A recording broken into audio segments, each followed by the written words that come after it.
दोस्तों, एक किसान था। वो रोज़ाना ही तालाब पे जाया करता था 2 गड़ों को लेके। जैसे ही वो दोनों गड़ों को लेके जाया करता था, उसमें से जो एक गड़ा था वो फूटा हुआ था।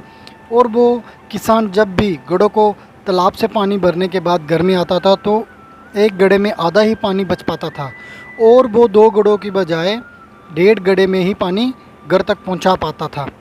ये कोई एक दिन का काम नहीं था, ये तकरीबन 2 ढाई सालों से हो रहा था। जैसे ही वो घर से निकलता, दोनों गड़ों को वहाँ तालाब से भरता, घर तक पहुँचते पहुँचते एक गड्ढे में आधा ही पानी रह जाता। तो ये प्रतिदिन चलता रहता। इस वजह से जो गड़ा पूरा पानी भर के अपने साथ घर तक पहुंचाता, वो बड़ा थोड़ा घमंडी हो चुका था। वो बोलता था कि मुझ में कोई कमी नहीं है, मैं पूरा पानी घर तक पहुंचाता हूं। और आधा गड़ा जो पानी पहुंचाता था, दूसरे वाला जो टूटा हुआ था, वो उदास रहता था। और वो कहता है कि मैं प्रतिदिन आधा पानी ही घर तक पहुंचा पाता हूं, इस वजह से मुझे बहुत दुख है और मैं अपने मालिक की जो मेहनत है उसको बर्बाद कर रहा हूं। और इस वजह से वो हमेशा ही उदास रहता था। और उसने एक दिन अपनी सोच बना ली कि अब मैं मालिक से बात करूंगा कि मालिक, मैं आपके काम का नहीं रहा, मुझे फेंक दीजिए।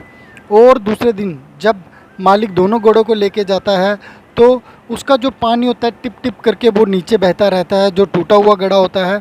तो ये प्रतिदिन चलता रहता है।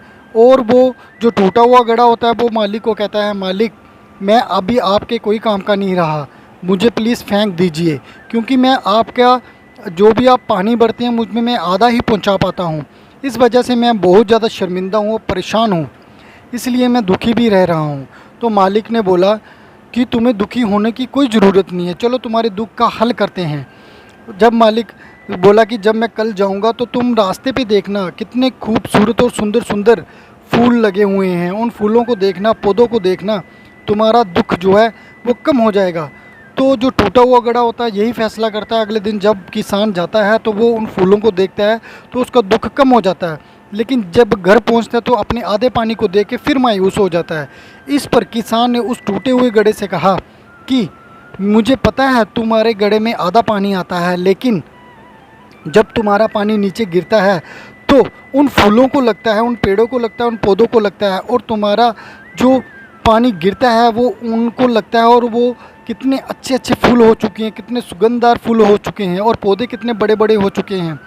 मैंने तुम्हारी इस समस्या का हल काफ़ी देर पहले से ही कर दिया था, और क्योंकि मैं हमेशा से तुम्हारे अंदर की कमी को जानता था, मैंने उसका लाभ उठाया। मैंने तुम्हारी तरफ वाले रास्ते पर रंग बिरंगे फूलों को बीज बो दिए थे, तुम थोड़ा थोड़ा करके सींचते रहे और पूरा रास्ते का इतना खूबसूरत बना दिया। और ये रास्ता देखो आज की डेट में इतना खूबसूरत हो गया है कि मानो वहाँ पे चलते समय हमें इतनी अच्छी वहाँ पे खुशबू आती है पेड़ पौधों की। आज तुम्हारी वजह से ही मैं इन फूलों को भगवान पर अर्पित कर पाता हूँ, अपना घर सुंदर बना पाता हूँ। तुम ही सोचो, अगर तुम जैसे हो ऐसे ना होते तो भला क्या मैं ये सब कुछ कर पाता। दोस्तों, कहानी तो छोटी है लेकिन हमें बहुत बड़ी सीख मिल जाती है।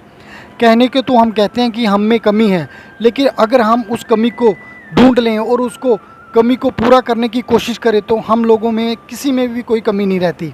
धन्यवाद। अगर आपको कहानी अच्छी लगी तो इसे लाइक सब्सक्राइब करें और इसको ज़्यादा